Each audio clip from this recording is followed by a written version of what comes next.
Assalamualaikum warahmatullahi wabarakatuh. Kami dari kelompok 5 akan mempresentasikan tentang sebuah buku, yaitu Quantum Teaching. Saya Afifah Faikutulina akan mempresentasikan tentang bab 1, bab 2, bab 3, dan bab 4. Pada bab 2, yaitu mengorkestrasi suasana yang menggairahkan. Poin pertama, kekuatan terpendam niat. Yang pertama, segalanya berbicara. Yang kedua, peran emosi dalam belajar. Poin kedua, jalinan rasa simpati dan saling pengertian. Poin ketiga, keriangan dan ketakjuban. Yang pertama, dampak afirmasi. Yang kedua, memberi dan menerima pengakuan. Yang ketiga, merayakan kerja keras. Poin keempat, yaitu pengambilan resiko.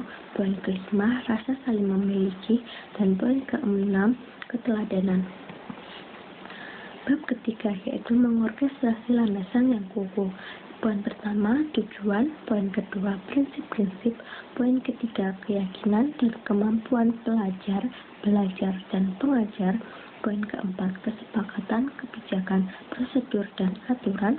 Poin kelima, menjaga komunitas tetap berjalan dan tumbuh.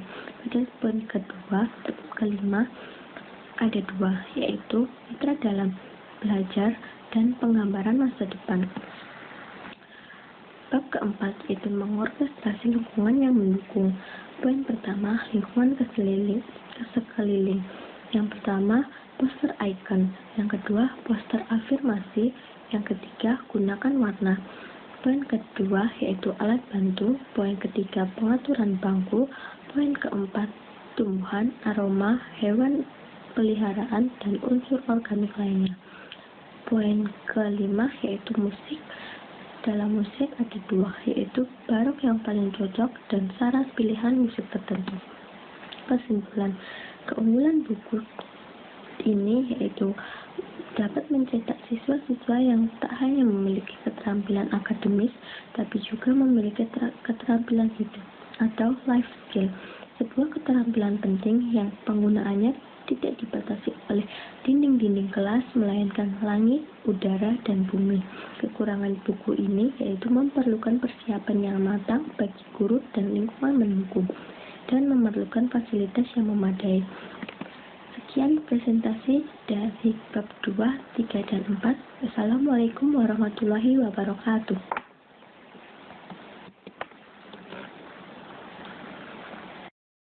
Saya Simona Salia, saya akan melanjutkan penjelasan dari teman saya, dan saya akan menjelaskan tentang orkestrasi kesuksesan siswa, presentasi tema dan fasilitas yang elegan. Berikut penjelasan. Nah, saya akan menjelaskan tentang dari dunia mereka ke dunia kita. Nah, dari dunia mereka atau peserta didik ke dunia kita, para pendidik, bila terjadinya hubungan ini, maka pembelajaran akan terjadi dengan baik. Nah, bila terjadinya tidak adanya hubungan ini yang dikarenakan oleh pemikiran atau dunia dari peserta didik yang berpikiran tentang apakah ada manfaatnya bagi saya untuk belajar pembelajaran ini, dan apakah guru tidak memahami saya, sedangkan di dunia kita pendidik yaitu murid tidak paham yang saya ajarkan dan murid tidak menyukai saya, maka ini tidak akan terjadi. Nah, adanya hubungan ini terjadi bila adanya keikutan emosional. Berikut saya akan menjelaskan tentang modalitas. Modalitas adalah suatu bentuk pembelajaran yang digunakan untuk mempermudah peserta didik,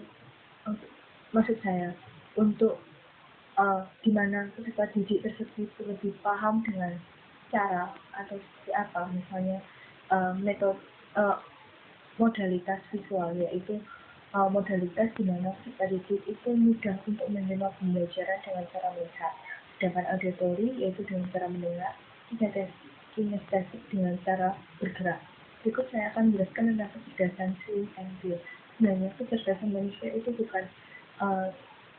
bukan dipandang dari kecerdasan IQ saja, tetapi kecerdasan itu juga terdapat kecerdasan ganda. Kecerdasan ganda ini disebut dalam kecerdasan seeing and feel. Nah, kecerdasan ini terdiri dari 8 kecerdasan yang terdiri dari naturalisme, psikologi, kinestetik, spasial, interpersonal linguistik, dan logikal matematika. Nah, selanjutnya, saya akan menjelaskan tentang paket presentasi yang disusun oleh pendidik dengan menggunakan 3 paket presentasi, yaitu pertama adalah penemu, yaitu penemu ini akan membangkitkan rasa ingin tahu, ketajuban, dan rasa ingin menemukan bagi para peserta didik. Gunakan paket presentasi ini terutama pada pembelajaran baru atau penyajian informasi. Yang kedua adalah paket pemimpin. Paket pemimpin ini untuk mengilhami dan memotivasi siswa agar mencapai prestasi yang lebih tinggi. Ini digunakan jika mereka dalam kondisi kurang baik dan memimpinnya ke kondisi yang terbaik. Berikutnya adalah pengarahan, yaitu paket presentasi pengarahan ini digunakan untuk menggerakkan siswa. Nah, gunakan paket presentasi ini yang disusunnya lengkap, ringkas, dan disampaikan dengan kepastian. Nah, paket presentasi pengarahan ini juga berkaitan dengan modalitas kesuksesan dari sudut pandang fasilitator. Jadi yang pertama adalah gambar keseluruhan. Yang kedua adalah pengenalan pertama akan multisensori. Yang ketiga adalah pemotongan menjadi segmen agar mudah untuk dicerna. Keempat adalah ulangi sesering mungkin pembelajaran yang telah diterima. Nah, ulangi pembelajaran sesering mungkin ini dapat menggunakan khusus 10-20-47, yaitu ulangi pada 10 menit setelah pembelajaran, 24 jam setelah pembelajaran, dan 7 hari setelah pembelajaran. Berikutnya saya akan menjelaskan tentang mempengaruhi perilaku melalui tindakan atau MTP. Nah, MTP ini digunakan pada saat kelas dalam keadaan tidak kondusif. Ini untuk menangkap perhatian murid. Salah satu caranya adalah dengan menggunakan kata-kata jika kalian dengar suara saya. Sekian dari saya. Terima kasih. Assalamualaikum warahmatullahi wabarakatuh. Saya MDG Ariswan dari OPIN B 2015. Saya akan melanjutkan presentasi dari teman saya. Berikut presentasi yang akan saya sampaikan. Mengenali gaya belajar, quantum learning, dan quantum teaching. Yang pertama, mengorkestrasi keterampilan belajar. Poin pertama, ada studi kasus. Berikut poin-poinnya. Yang pertama, konsentrasi terfokus. Yang kedua, cara mencatat. Yang ketiga, organisasi dan persiapan tes. Yang keempat, membaca cepat. Yang kelima, teknik mengingat. Untuk poin B, memanfaatkan gaya belajar. Poin pertama ada pelajar visual, yang kedua ada pelajar audiotorial, yang ketiga ada pelajar kinestetik. Kemudian keadaan prima untuk belajar. Yang pertama ada metode SLAN. Poin pertama ada duduk tegak pada kursi, yang kedua condong ke depan, yang ketiga ada bertanya, yang keempat menganggukkan kepala, dan yang kelima berbicara dengan guru. Kemudian ada keadaan alfa. Keadaan alfa adalah metode relaksasi yang memiliki tujuan melemaskan otot-otot anggota tubuh. Lalu kemudian ada mengorganisasi-organisasi. Berikut ada beberapa poin. Yang pertama ada peta pikiran.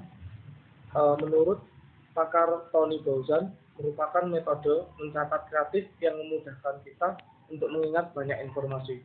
Poin kedua ada catatan. Dikembangkan oleh pakar yang bernama Cornell mengenai penurunan konsentrasi siswa. Lalu kemudian ada memunculkan si jenius kreatif melalui beberapa poin. Poin pertama ada menjadi pelajar yang ingin tahu. Yang kedua ada memasuki keadaan konsentrasi yang terpusat. Yang keempat ada super scan. Yang kelima ada membaca, dan yang kemudian yang keenam ada mengulang. Berikut konsentrasi mengenai keterampilan hidup. Poin pertama yaitu hidup di atas garis. Cara landasan, komunikasi dan interaksi pribadi. Hidup di atas garis berarti menekankan dan mempraktikkan tanggung jawab atau bertanggung jawab atas tindakan yang telah dilakukan. Untuk poin B, komunikasi yang seni, tampak versus tidak tampak. Poin pertama ada OTFD atau open the front door, yaitu digunakan dalam situasi yang berpotensi melahirkan konflik. Yang kedua ada apologi 4 bagian, digunakan untuk menekankan integritas dan menyelesaikan masalah dengan cepat. Yang ketiga adalah membina hubungan dengan pertalian. Berikut beberapa contoh metode membina hubungan dengan pertalian. Contoh pertama yaitu membangun hubungan di dalam kelas sebagai kesatuan tim. Yang kedua, memberikan pelatihan kepada siswa latihan terpadu untuk berfokus pada diri sendiri sambil mengakui orang lain. Yang ketiga, dengan dua siswa yang kehilangan pertalian akibat konflik. Yang keempat, dengan anggota keluarga, teman, atau kolega untuk membina atau memperbaiki hubungan.